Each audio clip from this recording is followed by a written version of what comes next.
Cek cek, satu dua dicoba. Oke. Assalamualaikum warahmatullahi wabarakatuh, teman-teman. Apa kabar semua? Sehat selalu ya, amin. Pada kesempatan ini saya sedikit menyerempet pada persoalan politik ya. Jadi teman-teman, ketika seseorang berbicara politik jangan alergi ya. Jangan alergi karena menjelang 2024 ini siap tidak siap mau tidak mau ya kita akan terlibat secara langsung dalam dinamika politik ya, apalagi menjelang 2024 ini. Apa yang eh, apa namanya kontestasi apa yang akan dilakukan menjelang 2024 ini atau pada tahun 2024 ini? Banyak ya kontestasi di sana, ada pilkada, caleg, bahkan pilpres, teman-teman. Nah, secara tidak langsung ya kita semua akan dilibatkan dan terlibat, dan ini merupakan pesta demokrasi ya di negara kita. Nah, dalam kehidupan seseorang itu mati hanya satu kali ya, tetapi dalam kehidupan politik seseorang itu bisa mati berkali-kali. Begitu dia hidup dimatikan, dibunuh, hidup dibunuh lagi, hidup dibunuh lagi. Nah, itulah kejamnya politik. Nah, oke, baik teman-teman. Nah, segmen kali ini saya mau bahas mengenai Pak Jokowi, Presiden RI, ini gagal membuka musyawarah nasional Korps Alumni Himpunan Mahasiswa Islam di Palu ya.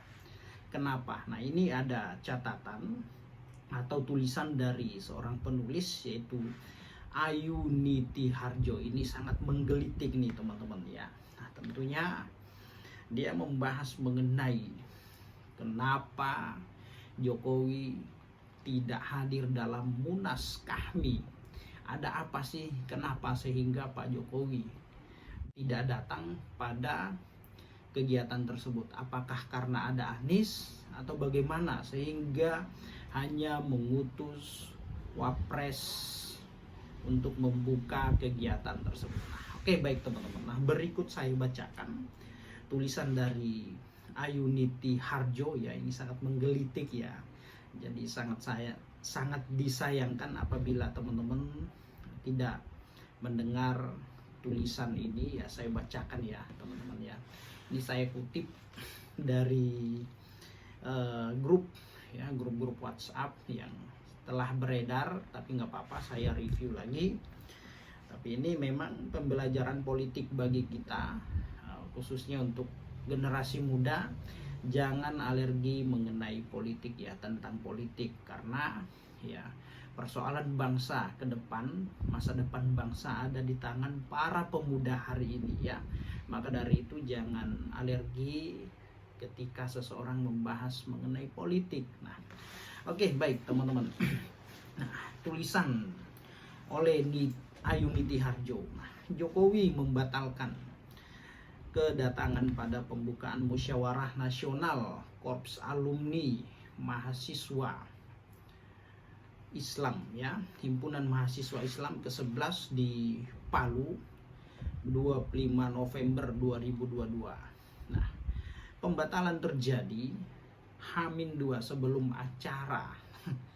Bagaimana ceritanya kok bisa begini ya? Nah, oke. Nah, Kota Palu menjadi saksi kemeriahan Munas Kahmi ke-11.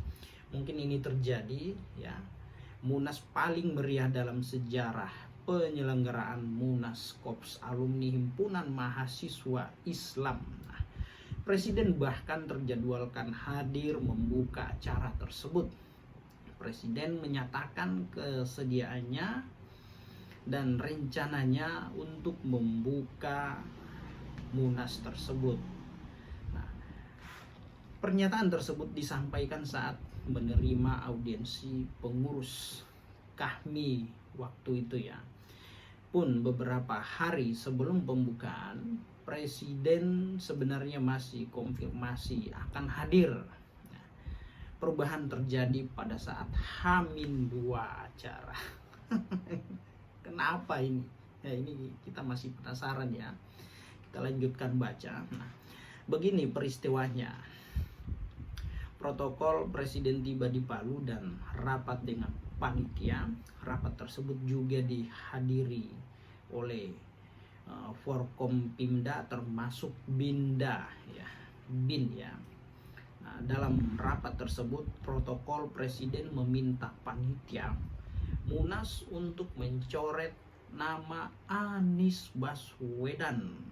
Nah, mencoret nama Anies Baswedan dari daftar undangan upacara pembukaan Munas Musyawarah Nasional. Nah, mereka mengatakan bahwa Anies cukup diundang pada gala dinner saja, nah, yaitu sehari sebelum pembukaan Munas. Nah, protokol presiden mengatakan bahwa Anies bukan pengurus, maka tidak perlu hadir pada upacara pembukaan yang dihadiri oleh presiden. Nah, panitia jadi galau. Panitia jadi galau. Pilihannya menarik kembali undangan yang sudah terlanjur dikirim kepada Anies agar presiden bersedia hadir, atau tetap mengizinkan Anies hadir di pembukaan, tetapi konsekuensinya presiden tidak hadir membuka Munas. Wah, kok lucu ya. Perlu kita ketahui ini ya, Anies itu ya kader HMI ya, meskipun diundang nggak diundang, ketika seseorang bagian dari organisasi ya, sebagai bukti loyalitas terhadap organisasi ya, mereka akan hadir meskipun tanpa diundang. Nah itu ya teman-teman. Nah itu ya. Nah terus kemudian kita lanjutkan, pilihan yang sama-sama berat buat panitia Anies adalah bagian langsung dari kami. Hampir semua peserta Munas menginginkan bertemu langsung dengan Anies. Nah, melarang Anies hadir, panitia pasti akan banyak menuai protes dari peserta. Nah, atau membuatkan Anies hadir dengan konsekuensi acara tidak dibuka oleh kepala negara. Ini kok lucu ya. Protokol presiden sikapnya tegas, jika ingin presiden hadir maka Anies tidak boleh ada di dalam ruangan. Nah, itu pilihannya seperti itu ya. Panitia pun berunding dan hasilnya adalah memilih opsi kedua ya, yaitu undangan untuk Anies Baswedan hadir di pembukaan Munas tidak dibatalkan. Konsekuensinya presiden yang sebelumnya berkomitmen untuk hadir pun akhirnya membatalkan hadir, digantikan oleh Wakil Presiden Kiai Haji Ma'ruf Amin. Itulah kejadian yang senyatanya terjadi. Bahkan unsur BIN, Badan Intelijen Negara, yang hadir dalam rapat sempat mengatakan kalau ada Anies di dalam ruangan, presiden pasti kalah pamor dengan Anies. Wow. Nah, prediksi dari unsur BIN ini terbukti ya saat Wapres membuka acara. Peserta Munas beramai-ramai dan kompak meneriakkan nama Anies. Nah, hanya meneriakkan nama Anies kan gitu. Nah, teriakan berulang-ulang sampai Wapres pun harus menyebut nama Anies. Wah, semakin seru nih ya. Tetapi ya tetap disayangkan presiden tidak hadir. Tapi yang lebih disayangkan, mengapa negara harus memusuhi sesama anak bangsa. Ya, jadi ingat peristiwa pelarangan terhadap Gubernur DKI untuk turun ke lapangan saat Persija juara kompetisi.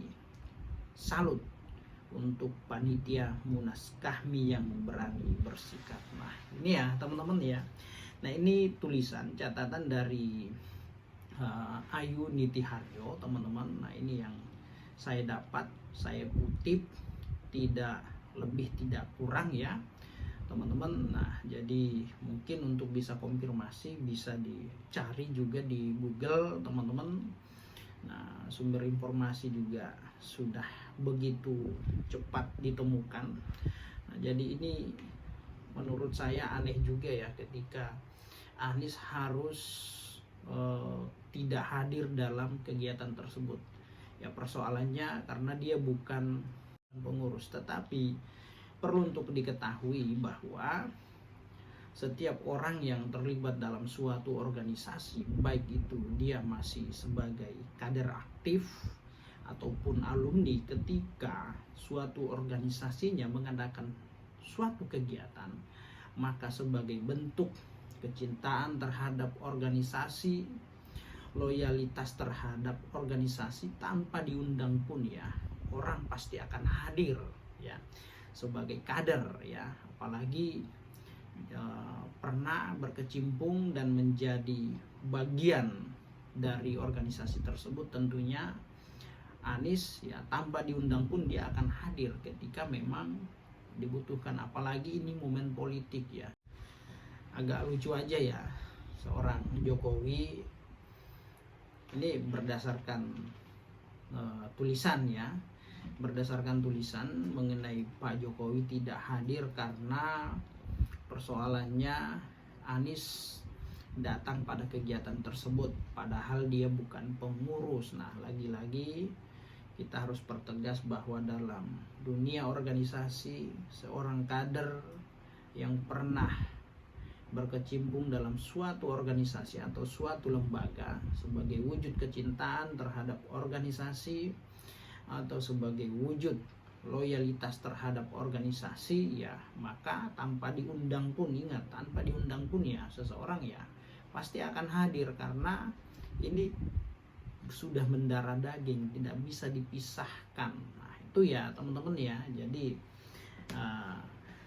ini momen politik, dunia politik, tahun politik, maka dari itu ya kita memang harus mawas diri, persiapkan diri kita untuk menghadapi pesta demokrasi yang akan dilakukan pada setiap 5 tahun sekali ya, apalagi ini serentak ya, pemilihan serentak nih, pilkada, kabupaten, wali kota, bupati, gubernur, bahkan calon legislatif ya. Nah ini hampir bersamaan semua nantinya ya. Oke teman-teman ya, semoga apa yang saya sampaikan dapat kita diskusikan, ada baiknya. Demikian, assalamualaikum warahmatullahi wabarakatuh. Salam teman-teman.